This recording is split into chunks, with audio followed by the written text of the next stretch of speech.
200 run chase করতে যে ১ বলে ১৫ রান হয়ে গেছে, এটা আমাদের জন্য তো অবশ্যই একটা প্লাস পয়েন্ট ছিল। তারপরেও আমরা কাজে লাগাতে পারিনি আসলে সুযোগটা। তো না, আমি পার্সোনালি কখনো দেখি নাই এরকম ঘটনা, এটা ফার্স্ট টাইম। 200 রান চেস করতে গেলে ব্যাটসম্যানদের রোলটা অনেক ইম্পর্টেন্ট।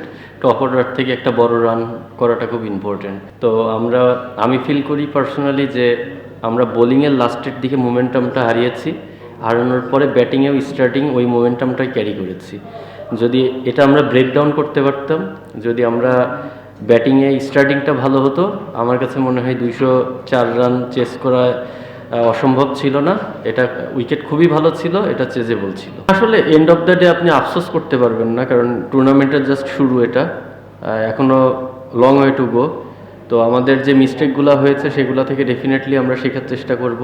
সেখান থেকে আমরা পজিটিভ জিনিসগুলো নিব, আর নেগেটিভ যে জিনিসগুলো হয়েছে বা আমরা যেই জায়গাগুলোতে খারাপ করেছি সেই জায়গা কিভাবে আরও ভালো করা যায়, নেক্সট গেমে কিভাবে স্ট্রংলি কাম ব্যাক করা যায়, আমাদের ফোকাস ডেফিনেটলি ওই দিকেই থাকবে। আসলে ম্যাচের মধ্যে আপনি বলতে পারবেন না, এরকম কাউকে পার্সোনালি ব্লেম করাটা ঠিক না, কারণ সবাই সবার 100%টা দেওয়ার জন্যেই মাঠে নামে।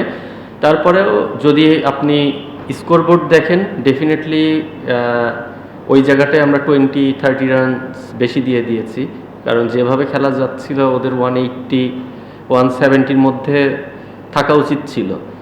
বাট অঙ্কন প্লেড এক্সিলেন্ট, খুব ভালো, ওই সময়টায় খুব ভালো ইউজ করেছে স্লকটা। তো ডেফিনেটলি ওই জায়গাটাই অবশ্যই আমরা মোমেন্টামটা হারিয়েছি। আসলে ইন্ডিভিজুয়াল কাউকে ব্লেম করা যাবে না এখানে। আমি যেটা বললাম যে আমাদের বোলিংয়ে একটু লাস্টের দিকে কস্টলি হয়ে গেছে, যেরকম হওয়া উচিত ছিল সেরকমটা হয় নাই, আমরা কিছু রান বেশি দিয়েছি। অ্যাট দ্য সেম টাইম ব্যাটসম্যানরা যদি আমরা স্টার্টিং ভালো করতাম, তাহলে কিন্তু ওই ল্যাকিংসটা পূরণ হয়ে যেত।